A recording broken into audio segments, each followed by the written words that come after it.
Thank you very much for coming tonight, and we have a very nice atmosphere here in the premises of the club Circle, which is owned by one of the members of the club Circle.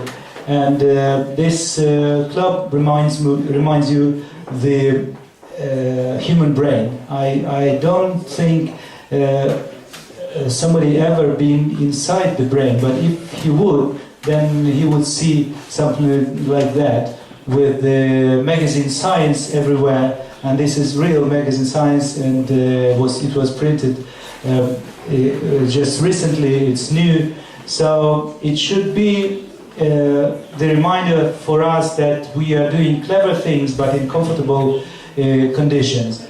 So thank you very much for the owners of this club for hosting us here, and also again more thanks to Aesthetic Catering, which serves us with very aesthetic and very healthy food. So please help yourself. It's everything already paid, so you don't have to think about money, and you just have to think about your health and about your comfort. We in the International Center for Policy Studies starts a new circle with the club Circle of roundtables on European integration, and we are looking forward to have more events this half year before the signing association agreement between the European Union and Ukraine. And I would like you to warmly welcome our speaker tonight, Amanda Paul, who is the expert of European Policy Studies, European Policy Center in Brussels. And Amanda Paul is the leading expert for the Eastern Partnership countries, so he travels a lot and knows everything about the East European Partnership. So that means we will have maybe unusual things here and unusual thoughts, because usually we when we talk about association agreement, we talk Russia, not Russia. Today we will have broader view, which is very interesting, sometimes unusual, and I think very comfortable. And we also have another speaker tonight, Oleksandr O.Sushko from Kiev. You know everybody him from Kiev Institute of Euroatlantic Integration, and he will have a short speech then leaves us, but his speech is important for us because he is one of the leading experts in a study just recently finished, or to be finished right now, about the association agreement, about readiness of Ukraine to have a positive answer from European Union on association agreement. So as Oleksandr leaves us in a few minutes, then we will give him a floor first, but then you will have the opportunity to talk to Amanda Paul, and I will be a moderator. We also have other speakers here, but you are welcome to have your opinions tonight and your questions, and we have 2 hours of open discussion, and I think we will invest our time and efforts that the association agreement in November will be signed.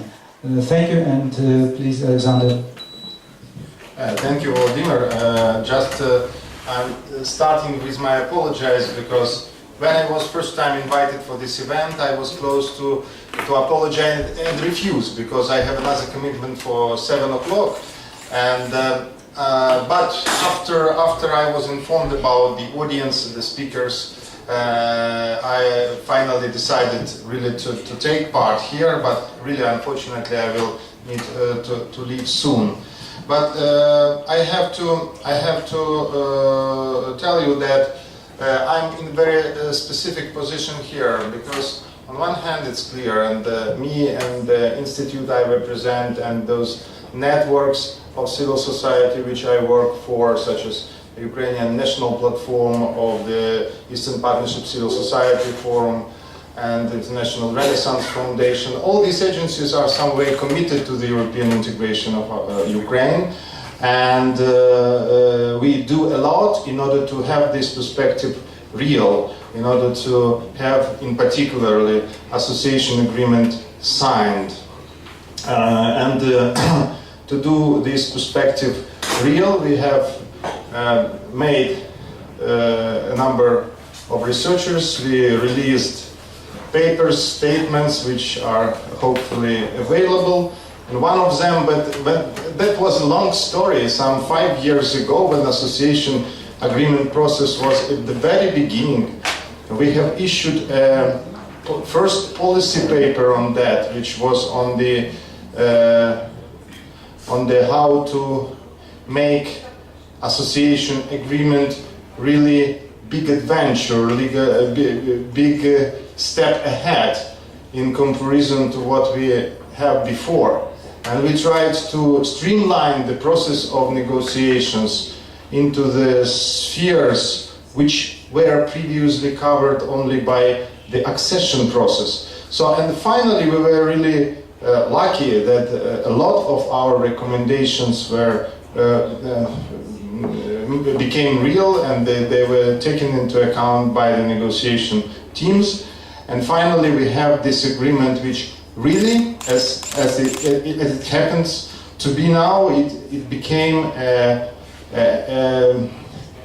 substantial step ahead for both European Union and Ukraine. If it's signed one day, it will become the most extensive and most comprehensive legal act signed by Ukraine ever. And it will become the most comprehensive legal act signed ever by the European Union with the third country, apart from the accession countries, candidate countries.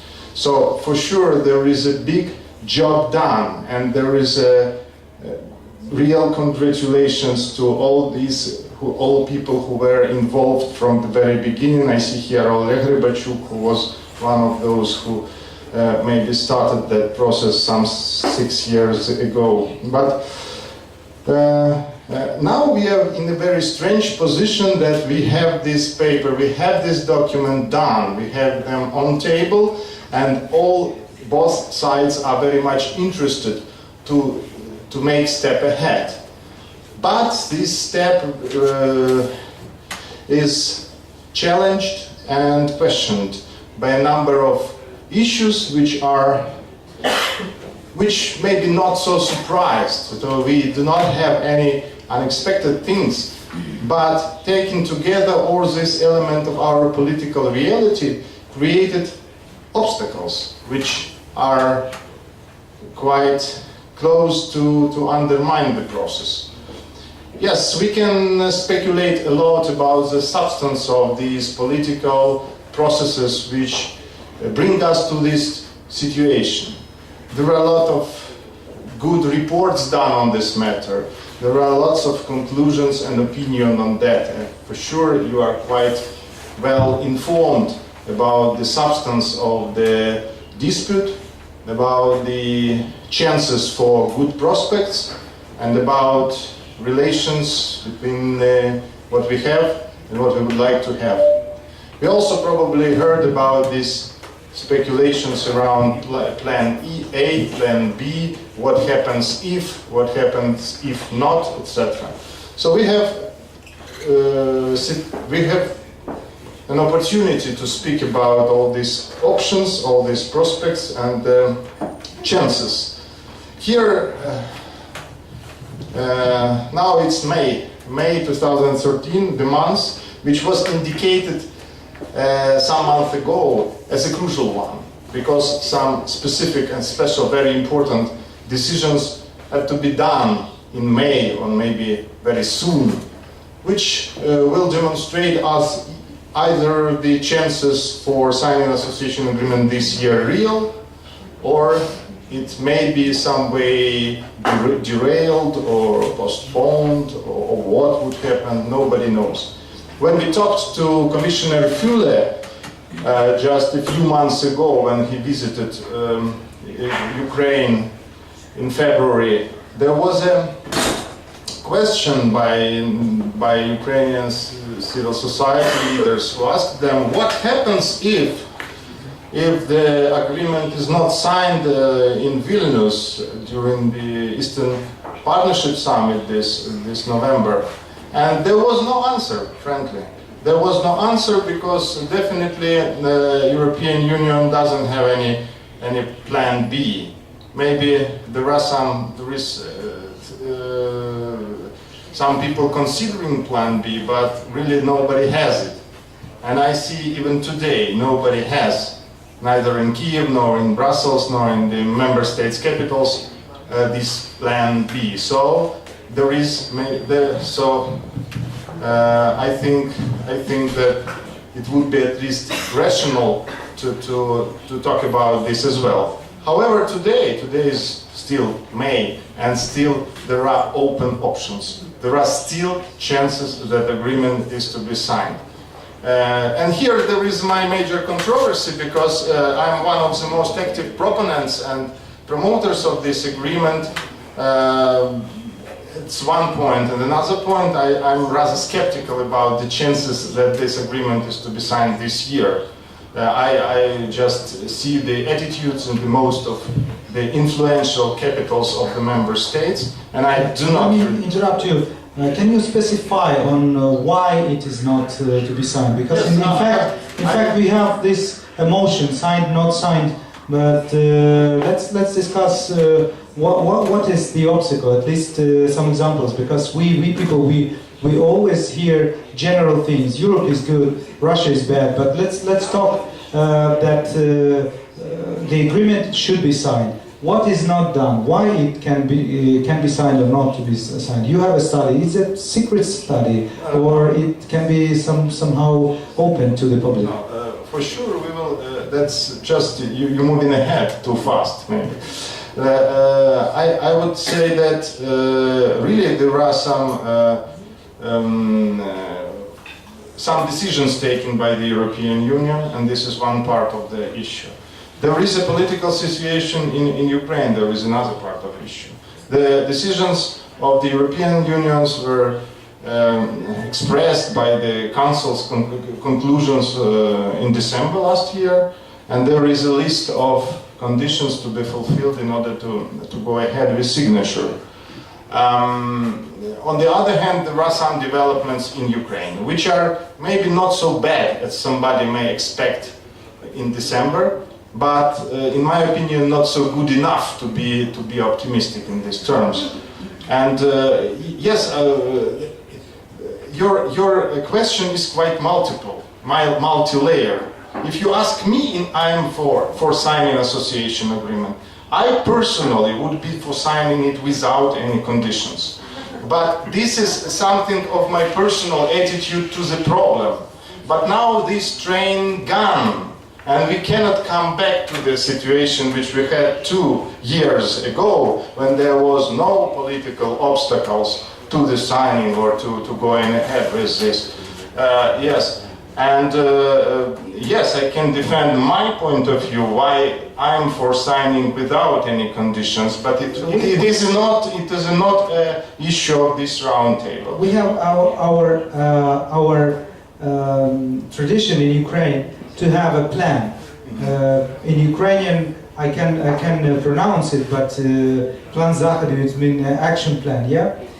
So usually we have 71 point or something about fulfillment of those 3 major sections that the agreement is to be signed. So we don't follow any of 71 demands. or our action plan, which we prepared as our homework. But we are insisting that Europe has to sign this agreement. Nevertheless, we don't fulfill anything. It sounds like that. For sure, there is a group. Yes, you mentioned the work of the group of experts, independent experts, who are carefully trying to identify is Ukraine is going right way and what has been done. And yes, there is no release at the moment. They will be hopefully next week. But the major point would be that there were some steps done in the right directions, no doubts. But in terms of the perception of these steps, in terms of this general attitude, the overwhelming prevailing perception is that is not enough. And this perception, which I can identify with communication with the most of European decision makers with whom I directly or indirectly communicated. So the overwhelming majority of sources now in the European Union says that that is not enough. Are we really aware about the chances how to change this perception?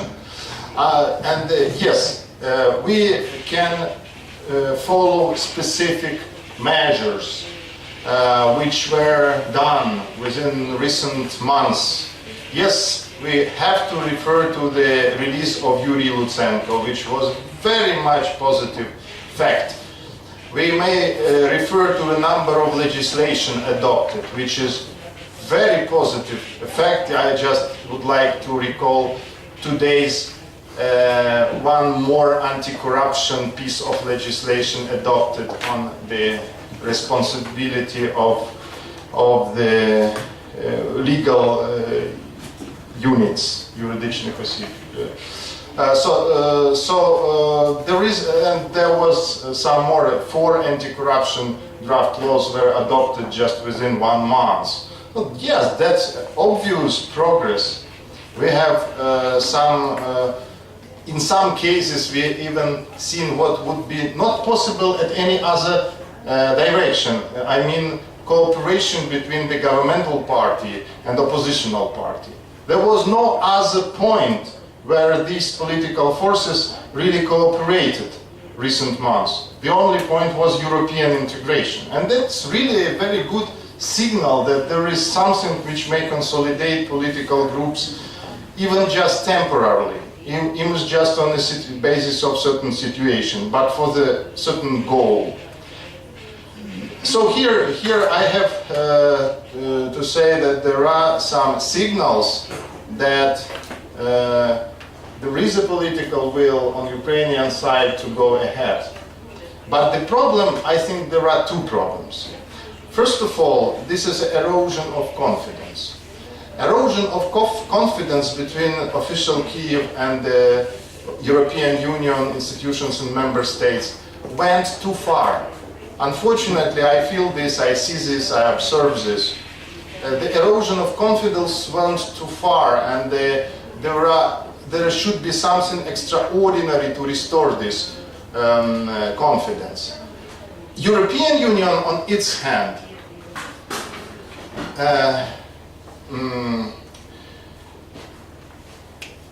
feels that association agreement is something of very high value. I disputed this with a number of audiences in the European Union, trying to convince them that association agreement is not a gift to President Yanukovych. It is just an instrument to promote necessary reforms, maybe to promote it in not so easy way, but this is an instrument which helps both European Union and Ukrainian civil society to make Ukraine closer to European norms and standards. But I see that the prevailing attitude is that the association agreement is something which may be given only to the credible partner. And Ukrainian government is not perceived as a credible partner. This is the biggest problem. I don't know how to restore, how to change it within a number of months. I will be happy if it happens. And so this is one point. So the controversy is, in fact, what you previously mentioned, is that 71 tasks are not to be fulfilled. You just have to have emotional, positive attitude from European member states. And at the same time, they don't have confidence to the government. So we have to please the European member states with our deeds, but not in the case, not in the sense that we do that, but we just show that we are good guys, and they are pleased. But at the same time, you say there is no confidence between the parties. Is that right? No, first of all, I don't think there is something to please European Union. I think the government should think, first of all, how to please the society. And there is a biggest problem, because all these things which European Union requires, we also require the same from our government. So it is not the EU requirements, it's our requirements as well. But in our opinion, it should probably not be a precondition to the signing. It should be an outcome of signing, but it doesn't matter. It's again opinion of civil society or some part of the civil society. Yes, European Union issued a number of criteria or a number of informal conditions. Yes, there is some progress on a number of this, maybe not all these 71 or not 11, but there is certain progress. I think there would be too early now to say that there is a tangible progress, because nobody knows really what is tangible. But the feeling is, if you ask persons who make decisions, members of parliament, ministers, other persons in the EU who are responsible, do you see this progress tangible? None of them say yes today, yes, now. None of them. I think that there are some, for sure, there are some red line issues, such as Tymoshenko case. For sure, if Tymoshenko is released, there will be hard for Angela Merkel or for somebody else to say that Ukraine is not ready for signing. But it is not, again, it would not be a guarantee, again, even if she released. Again, we are coming back to perception. The erosion went too far. And this is something which really affects. So here there is a big risk. There are other elements of the picture, for sure. There are some reasons in the European Union that we need to succeed this year. We need to show certain success at the summit of Eastern Partnership in November. Otherwise, the whole Eastern Partnership will look like a disaster. Nothing happens, no success. And yes, people who are concerned with the success of Eastern Partnership as a policy, they are thinking how to go ahead. They are thinking that maybe it would be reasonable to sign this agreement without waiting for 100% fulfillment of the conditions. But again, there is an internal debate within the European Union. What we can do in this situation is, first of all, to encourage our government to provide us with arguments. What would be the argument in favor of signing?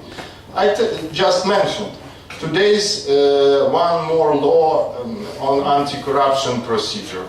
It is an important thing. Or if hopefully maybe in June after all this speculation, Parliament adopts a new version of anti-discrimination law, it will be also very substantive argument and lots of things. We also need to be much careful about economic regulation. If government withdraws some positions or draft laws which are not in line with the commitments of association agreement, it would be nice. So there is a double strategy, or the double directions approach. First of all, we need to concentrate in communication with Ukrainian government and parliament to convince them to make some more substantive steps, which will look as a so-called tangible progress. On the other hand, we have to communicate with the European Union leaders, politicians, opinion-making leaders who may be more supportive to the idea of association agreement, which can contribute to certain success of European Eastern, so the EU Eastern European policy. So at the moment, just summarizing, I believe that this agreement will be signed someday, but I am not sure it will happen this year. I don't know about what plan B may appear if plan A is not on the table. Today we will not speculate on the plan B because we are in favor of plan A. And there is still a chance. There is still a chance to have this agreement signed in Vilnius. I think that we are not so much, I would say, consolidated. For example, even in our circles of civil society, there are different opinions. There is no one opinion on that. Some people, especially human rights activists, they say that we don't need this agreement now because it would encourage Yanukovych to continue with some repressions. And they have right to have this kind of opinion. I don't agree with this, but there is such an opinion in the society. And they just yesterday they were in Brussels and the Committee for International Relations of the European Parliament. This voice was clearly articulated. And there is a part of our society, normally. There is another part of society who just, or some leaders who are just waiting for collapse of our idea.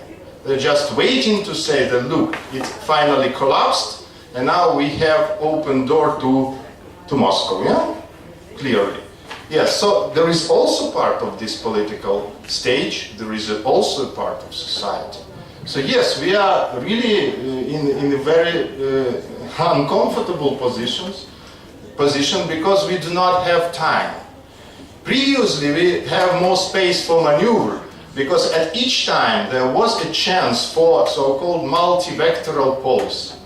And sometimes it was really comfortable for this country to behave as a multi-vectoral actor, not making choice.